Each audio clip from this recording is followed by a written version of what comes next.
Olá, quarto ano, vamos para a correção das nossas atividades no livro, né? As atividades no livro, as páginas 183 até a 184, de verdade, elas são mais, assim, orientações, sugestões, porque elas têm, assim, um teor mais pessoal, né? Cada pessoa, de acordo com as suas percepções, cada aluno, com o seu entendimento, vai colocando as suas respostas.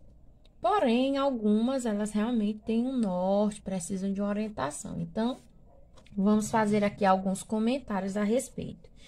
Então, nós vimos aí, né, o conto de suspense. E dentro desse conto, nós temos ainda outras linguagens, né, a serem trabalhadas. E aí, ele apresenta pra gente, o livro, as cenas de filmes. Por exemplo, aqui nós temos a cena 1. O nome desse filme é A Casa Monstro, tá? E a cena 2, que é esta aqui, o nome do filme é Os Fantasmas de Scrooge, né? E temos algumas questões aqui embaixo que vocês devem ter respondido. Então, partindo da observação das duas imagens, tá? Que dá a ideia de um ambiente com pouca luz. Qual é a provável razão para esse tipo de fundo ser usado nestas imagens? Então, por que que eles utilizaram esse fundo aqui mais escuro e aqui também? Embora tenha aqui essa chama, mas a gente percebe que aqui há uma escuridão. Por que que vocês acham que foi utilizado, né, como fundo, essa imagem escura aí no final das duas cenas? E aí, como eu disse, é muito pessoal. Vocês devem ter botado aí, tem várias sugestões, né? Mas como nós estamos vendo aí os contos de suspense, que nós já comentamos, que tem a questão da ideia, né, do medo, do escondido, do obscuro, né, daquilo que é desconhecido. Então, vocês podem ter colocado várias coisas para amedrontar, para dar um toque de terror, né? Enfim, vocês têm aí muitas sugestões, certo? Aí vocês podem botar mais off para dar um suspense, para dar um certo temor, um terror, né? Mas se você colocou uma outra sugestão, para dar mais suspense, eu vou colocar assim. Mas você pode ter colocado outra sugestão, coloca um sentido correto. Que detalhe da cena 1 mostra que ela retrata um momento de tensão e medo. Nesta imagem aqui, o que é que me dá uma sensação de medo e tensão, de horror? O que é? Essa janela, essa cerca, o que é? Exatamente, pessoal, o semblante do personagem, não é isso? A cara do menino, quem botou assim está corretíssimo. O rosto, a cara de medo, de temor, de espanto. O rosto do menino, tá? Também está correto. Coloca um Czinho aí. E na cena 2, o que é que cria a sensação de algo misterioso? O que é? É essa corneta? É o personagem aqui da direita? Essa chama, essa imagem, essa vela parecendo uma pessoa, né? Que dá a ideia, assim, de um ser fantasmagórico. O que vocês colocaram? E aí, tem várias possibilidades, né? Como eu já disse. Então, vocês vão, né? E coloquem aí. É esse fantasma, pode ser, né? Ou essa vela com um rosto de pessoa. Então, vocês podem ter botado várias coisas, tá? Eu vou colocar assim, o personagem com chama. Vou botar assim. Mas vocês com chama, que é essa chama aí, né? Com fogo, pode ter sido, vocês podem ter colocado. Essa vela falante, ou essa vela em forma de fantasma. Vocês podem ter colocado outras sugestões, tá certo? Vamos para a página 184. Na página 184, nós temos aí, né, o real sendo comparado ao imaginário, não é isso? Então, vamos aprender um pouco em relação a isso. Pessoal, eu sei que aí tinha bastante texto, mas o ideal era a gente ter feito a leitura, certo?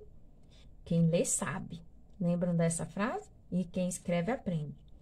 Então, às vezes, por não conhecer algumas coisas cientificamente, né? As pessoas, elas podem ter medo de algumas coisas que são até naturais, a própria natureza.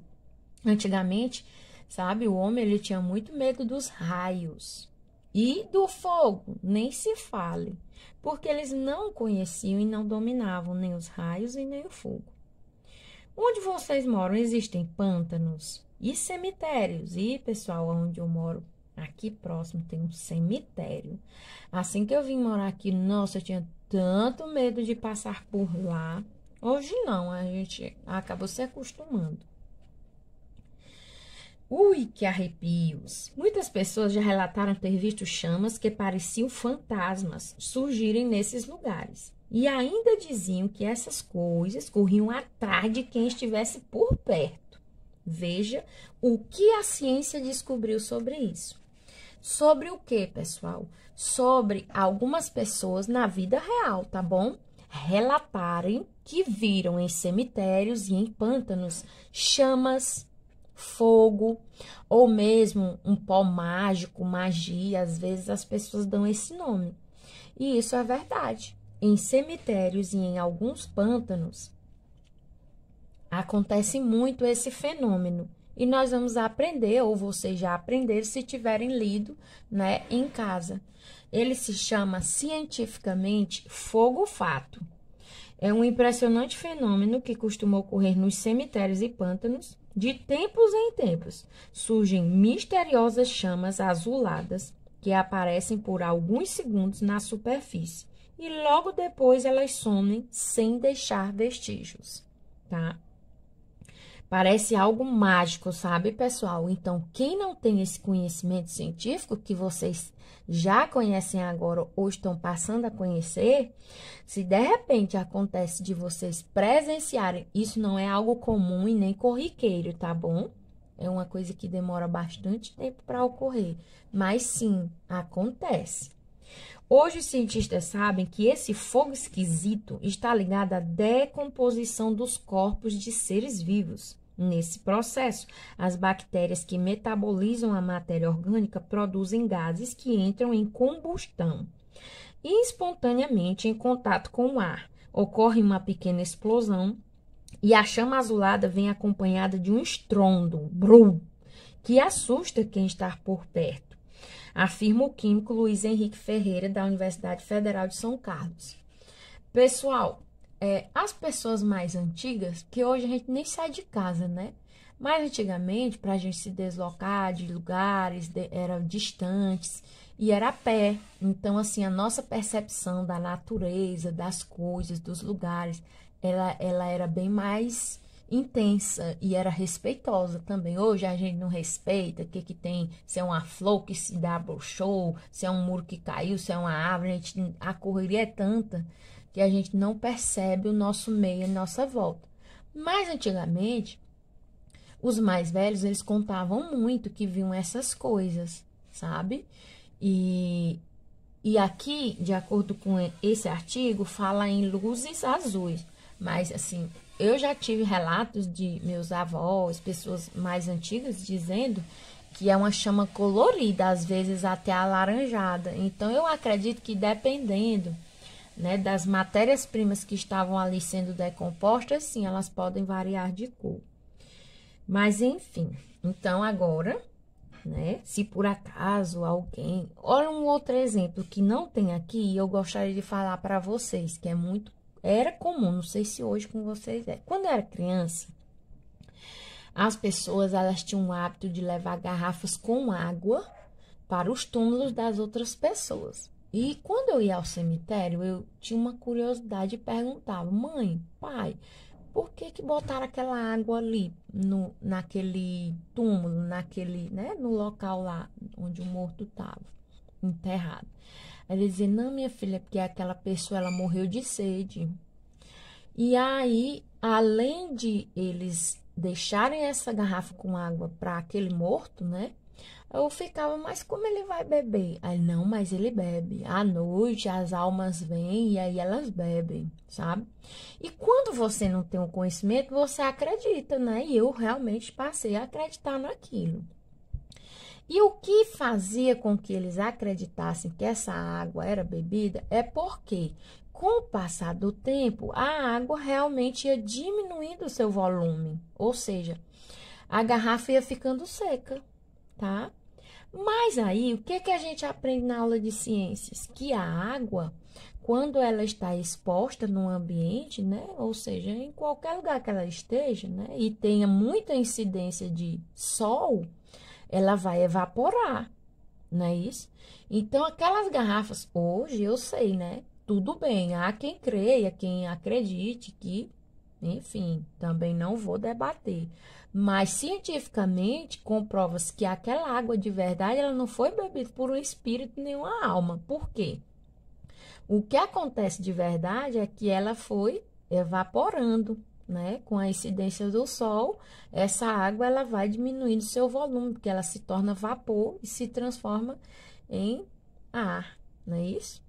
E aí, esse é um outro exemplo muito pontual, né? Do encontro da realidade com a ciência. Muitas vezes a gente conhece algo que não tem uma, como é que eu diria assim, não tem uma resposta pronta, então as pessoas usam muito da imaginação para dar uma resposta àquele fenômeno, tá? Mas daí a importância da gente estudar, tá certo? Vamos continuar.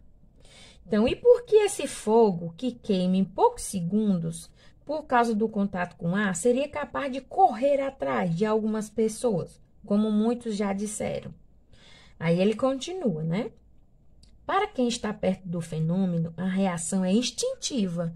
Gente, se eu tô bem aqui, tô caminhando, próximo ao cemitério, um pântano, um local alagado, que tenha muitas, né, assim, animais, que às vezes morrem, folhas, enfim. E aí, eu vejo um negócio desse, mas eu não vou ficar parada mesmo, não tem nem perigo. Eu vou correr. Então, o problema é que esse movimento causa um deslocamento brusco de ar, puxando a chama e dando a impressão de que ela tenta te perseguir, como um fantasma, uma alma penada ou um boitatá dos índios brasileiros. Inclusive, o boitatá, que os índios brasileiros, eles têm muito como um deus dele, um personagem presente na cultura deles, o boitatá nada mais é do que o fogo-fato, né? Como os índios, como eu disse a vocês, eles têm assim um respeito maior pela natureza, eles contemplam, vivem, né, na natureza, eles têm esse oportunidade, eu vou dizer assim. Eles têm esse privilégio de ver e presenciar muitos fenômenos naturais que a gente não se dá conta, né? E a explicação que eles deram é de que o fogo-fato que nós conhecemos cientificamente é o boitatá, tá bom? Então, vamos para a primeira perguntinha aí. Vocês já sentiram medo de alguma coisa por não conhecer a explicação? Ou já ouviram falar desse tipo de medo? E aí vocês, né, na plataforma eu vou verificar isso aí. O meu eu já disse. Eu tinha medo, né, das garrafas com água, da alma penada, sei lá, e beber. Eu tinha muito esse medo. Mas aí vocês botam a sugestão de vocês e um sede correto. Converse sobre a importância do conhecimento científico em nossa vida. Já conversamos agora bastante, né? A importância de que muitas vezes nós damos outras respostas da nossa imaginação, mas que de fato não tem nenhum respaldo científico, não há como comprovar. Já o conhecimento científico, ele tem um respaldo e tem como se provar e comprovar, né, o que acontece de verdade. Vamos para a página 185. Nós vimos aí um texto, o título dele é Horrores, tá? ele tem algumas palavras estranhas do nosso vocabulário, mas aí ele botou aqui o significado na lateral, tá? E tem algumas perguntas pessoais também, como eu disse a vocês. Vocês já acordaram suando de frio depois de um pesadelo? Eu já, pessoal, com muito medo. De verdade, acho que eu nem dormi mais direito. Aí vocês colocam a experiência de vocês no sítio correto. Então, nessa unidade, você leu 2 textos que têm o mesmo propósito. O Conto de Caio e o Poema Horrores, que é esse aqui. Em sua opinião, qual deles conseguiu atingir melhor o objetivo de criar uma atmosfera de suspense e tensão? Ou seja, vocês vão dizer, isso aí é a opinião de vocês, tá? Qual dos dois trouxe para vocês a sensação de mais medo, de mais tensão, de suspense? Foi o do Caio ou foi esse com o título Horrores? Aí você vai responder aqui o nome. Se foi o Caio, você bota Caio e vai dizer por isso e por aquilo. Se foi o Horrores, aí você bota Horrores, pois ou porque acontece isso e aquilo. E aí você coloca o sede correto, tá bom? Essa resposta é pessoal. Para encerrar aqui, nós vamos para 186 e nós vamos parar até aqui na quarta, tá? Não era para fazer essa aqui ainda, não. Aí nós temos aqui um outro texto, a gente pode chamar de texto científico, né? E ele diz o seguinte: por que que nós suamos frio quando sentimos medo? Aí ele dá toda a explicação, acredito que vocês, né, já leram também. E a quarta diz: vocês se lembram de alguma situação em que sentiram um friozinho na barriga e a pele ficou toda gelada e se tremendo de medo? Aí vocês vão botar, sim, eu me lembro, ou então, não me lembro. E aí vocês vão contar, pode só colocar uma frase simples, tá? Ou com alguns detalhes bem aqui nessa partezinha, que situação foi essa? E é isso, pessoal. Muito bem, pessoal, vamos agora para a correção da página 195, 196 e 197. Para iniciar, a gente já vai logo conversar um pouco sobre essas informações aqui, ó, que é o que vai nos ajudar a entender e corrigir direitinho aí, caso vocês tenham errado. Bem, os verbos, né, eles possuem basicamente 3 tempos: presente, passado e futuro. E agora a gente trabalhou sobre o passado, tá? Então, os verbos no passado, eles podem ser expressos de 2 formas. Um fato que era habitual, corriqueiro ou costumeiro, que acontece sempre, vamos dizer assim, ou quase sempre.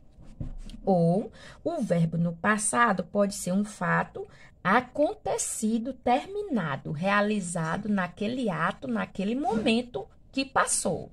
Entendido? Então, a gente pode começar a compreender o verbo no passado dessas 2 maneiras. Quando é algo que se passa ou se passou corriqueiramente, ou algo que se passou e foi feito, efetivado e acabou. Então, vamos aqui. A primeira frase da primeira questão diz o seguinte: em um bom despacho, tinha uma fazenda à venda. Em Bom Despacho, que na verdade é o nome de uma cidade, vamos dizer assim, um lugar, sei lá. Tinha uma fazenda à venda, mas ninguém queria comprar, era mal assombrada. Olha só, o que está em negrito é o que está em destaque, tá? Negrito e destaque é a mesma coisa. Em bom despacho, tinha. Isso é um verbo, tá? Do verbo ter. Eu tinha, ele tinha, nós tínhamos, certo? E queria também é um verbo no passado, tá? Do verbo querer. Eu queria, tu querias, ele queria, nós queríamos e tal. E era é do verbo ser. Eu sou é no presente. Eu era é no passado, tá? Ele era, tu eras, enfim. Os verbos tinha, queria e era indica algo que acontecia sempre ou que era algo corriqueiro. Essa casa, ela era mal assombrada só naquele dia, naquele momento. Mas ninguém queria, era só naquele dia, naquela hora. e em bom despacho tinha uma casa, era só aquela casa naquele momento que perceberam que ela tinha, que ela existia ali? Não. O que dá a ideia aqui é de que essa casa, ó, há muito tempo já existia, ou seja, ela existia lá. É um fato corriqueiro. Ninguém queria. Você já tem a ideia aí de que várias pessoas já tinham se desfeito daquela casa. E comprar porque ela era mal assombrada. Então, ela era mal assombrada, era da ideia de que ela já era. Então, não é um fato terminado. Ela continua assombrada, né? Então, os verbos tinha, queria e era indica algo que aconteceu apenas uma vez ou algo que acontecia sempre. Aí você vai botar. Acontecia sempre. Era algo que acontecia sempre, tá? Ou você pode ter botado, era algo corriqueiro, como a sugestão aqui, costumeiro, habitual. Também, se você colocou isso, tá correto. Já a letra B diz assim, quando o preço chegou lá embaixo, veio de luzes um comprador. Então, isso é algo que aconteceu naquele exato momento. Não é algo que já vinha acontecendo, né? Então, ele diz assim, quando o preço chegou, é algo acontecido e acabado ali. Chegou, embora tenha sido no passado, certo? Veio de luzes comprar. Então, o comprador, ele veio, é um fato, ele aconteceu ali. É um fato terminado, pronto, né? Não me dá a ideia de que sempre vinha um comprador, entendeu? Então, nesse caso, nós vamos botar o quê? Que é um fato que aconteceu apenas uma vez.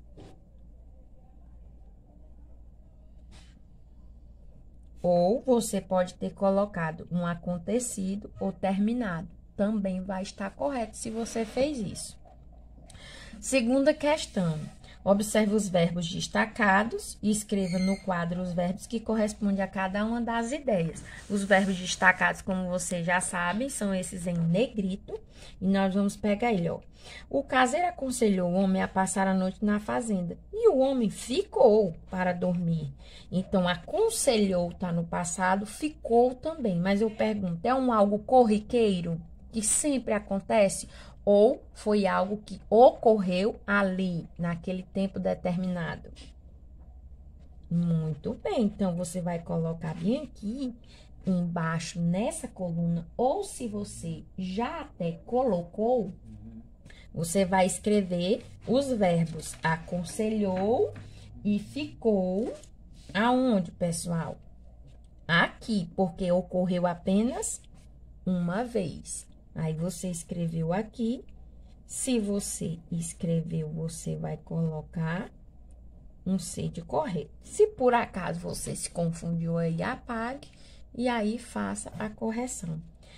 O caseiro que não queria dono novo na fazenda onde ele gostava de vadiar. Então, ele não queria um dono novo só naquele dia ou ele já vinha com essa ideia há algum tempo? Já vinha, né? Isso acontecia sempre. Por isso que a fazenda nunca tinha sido vendida. E aqui gostava de vadiar. Então, já me dá a ideia que ele fazia isso, ó, já há um tempo. Então, nós vamos colocar queria e gostava aqui, ó. Certo? E aí, você põe um Czinho de correto. Vamos para a página 196. Na página 196, nós temos aqui um textinho, né? Bem pequeno, bem curto. E aí, com a leitura desse texto, né? A gente vai identificar aqui.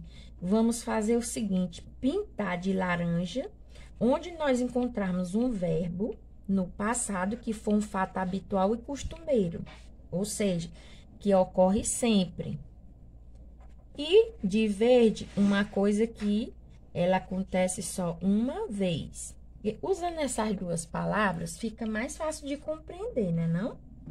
Então, me digam aí, cadê os verbos que demonstram aqui o passado que ocorre apenas uma vez?